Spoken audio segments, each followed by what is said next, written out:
It was a cool, crisp evening on the island of Sodor, and the engines of the Little Western were resting at their sheds. It had been a busy day. Donald had gone to the works that morning to get his new coat of paint, and the other 3 engines had had to share his trains between them. "Donald and I appreciate you covering for us," said Douglas. He was due to receive his new paint tomorrow. "Don't worry about it," Duck replied. "Yes, you 2 really earned this." A few days ago, the twins had helped rescue an injured fisherman after a storm had grounded Harold the helicopter. "Have you heard how that fisherman's doing?" "Aye, he's making a full recovery, I've heard." "I'm glad to hear that." "So am I," Duck put in. A whistle sounded out, and all 3 engines looked up. The engine backing down towards the shed looked like Donald, except for one thing.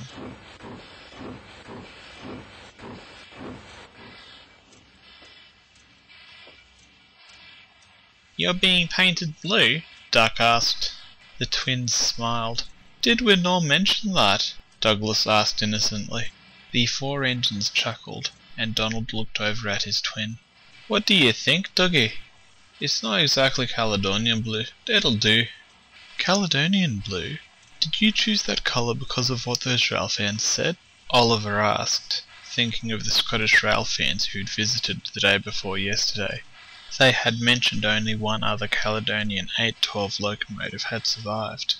"Aye, that's right. I mean, given that only one of our brothers has survived."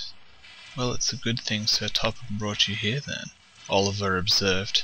Donald and Douglas exchanged a look. "That's not exactly the case, Oliver. Dougie wasn't really supposed to be here at all." "Do you mean you just came along?" "Aye, that's right," Douglas replied. "It was a few months before the Fat Control decided to keep both of us." Oliver thought back to his own arrival on the North West Railway, and his desperate nighttime escape run. "It sounds like a bit of a gamble," he said. "You must have had some narrow escapes." "Aye, 'tis a bit of a tale," Douglas replied. "As you ken, Donald and I were working in Glasgow in 1960. We didn't have names then, just numbers. Donald was 57646, and I was 57647. We were 2 of a handful of steam engines left in the area, relegated to shunting duties and goods work. Our duties included picking up trucks from a steel mill outside Glasgow. It was a rather large facility, and they had their own steam engine there, a wee boxy fella named Neil. He usually got fired up when it got a bit busy there, to keep things moving. Anyway, one morning in the summer of 1960, our controller came to see us as we were preparing to take heavy goods. 57646, I've received a request from the North West Railway on the island of Sodor. They need another engine, and I've decided to send you." "Do you mean just me, sir?" Donald asked. "Aye," replied our controller. "I'm afraid they've only requested 1 engine." My face fell. I couldn't believe what I was hearing. Donald and I had always worked together. "But sir," I said, "we work brilliantly as a team. I'm sure the North West Railway would find us both useful." He shook his head. "I'm sorry, 57647. He strode away. "It's not fair," I said. "Aye," Donald replied sadly, "but I dinna see what we can do about it." I could tell he was just as upset as I was. We sadly chuffed off to take our train.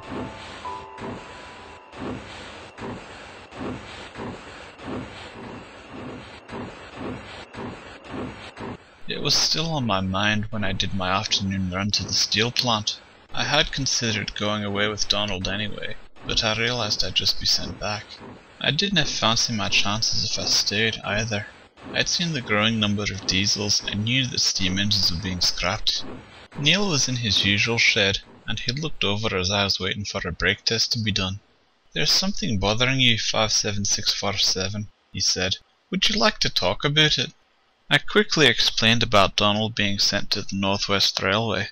When I'd finished, Neil looked at me thoughtfully. "You 2 dinna want to be split up, do you?" he asked.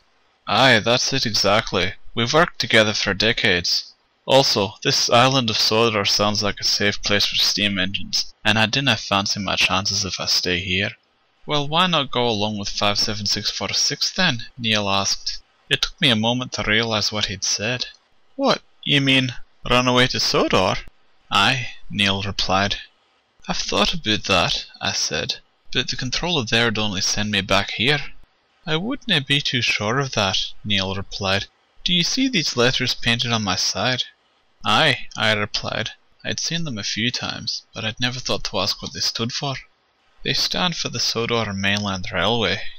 As in the island of Sodor? I asked. Aye, the Sodor Mainland became part of the North West Railway when it was formed in 1914. My two brothers and I continued to work on the North West Railway for a wee while after that. But how did ye end up here? I asked, slightly puzzled. In 1934, the railway's board of directors voted to scrap me and my brothers. Sir Topham Hatt didn't agree with that, and set about trying to find buyers for all three of us. Alistair McBunnett bought me to look after his steel mill here. Unfortunately, my brothers weren't so lucky. I'm sorry to hear that. Thank you. Is this Sir Topham Hatt the controller there? I asked. A reminiscent smile crossed Neil's face. Aye, the fat director, we used to call him, although it could be his son Charles in charge now. But he's just the man his father is. Sympathetic to steam engines. Aye, and very honest. I'm sure that if you show you are a really useful engine, he'll arrange for both of you to stay. I left a few moments later, feeling quite hopeful. After hearing what Sir Topham had done for Neil and his brothers, I felt certain that running away to the island of Sodor would be my best bet.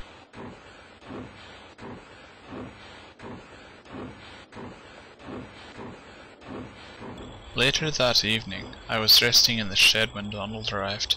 I told him what Neil had told me, speaking quietly so we weren't overheard. Are you sure you want to take that chance? Donald asked after I'd finished. Things may have changed since Neil was there. You'd be scrapped for sure if you were sent back, and neither of us wants that. 'Twas a sobering thought, but an idea struck me a moment later. What if Sir Topham couldn't tell us apart? I said. Donald glanced over at me. What do you mean? I mean we're identical apart from our numbers, 57646. Without them, Sir Topham's not going to know which engine to send back, is he? Before Donald could reply, 47288 on my left spoke up. You may be onto something there, he said. I sometimes have trouble telling the two of you apart myself. That seemed to convince Donald. I like the sound of it, but we'll have to work out the details. Do you ken when you're due to leave? I said. I'm due to go on Wednesday night.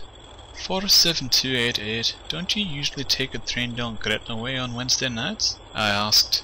Gretna was the turn at the junction of the Scottish and Midland regions of the railway, and we'd have to go through there to get to Sodor. That's right, replied the other engine. I'm guessing you'd like to take it this Wednesday? If it's no bother, I replied. It's no bother at all, he replied. Judging by his smile, I think he'd figured out what we were going to do. The next morning, we explained our plan to our drivers, and they agreed to it. After all, they were twins too, and they didn't want to be separated either. If we time it right, we should be waiting about 20 minutes or so, said my driver. Will that be long enough to paint over my numbers? I asked. Aye, but we'll need all of that time. We can't afford to be delayed at all. So everything was arranged for me to go to Sodor with Donald, but making a plan was one thing, carrying it out would be something else.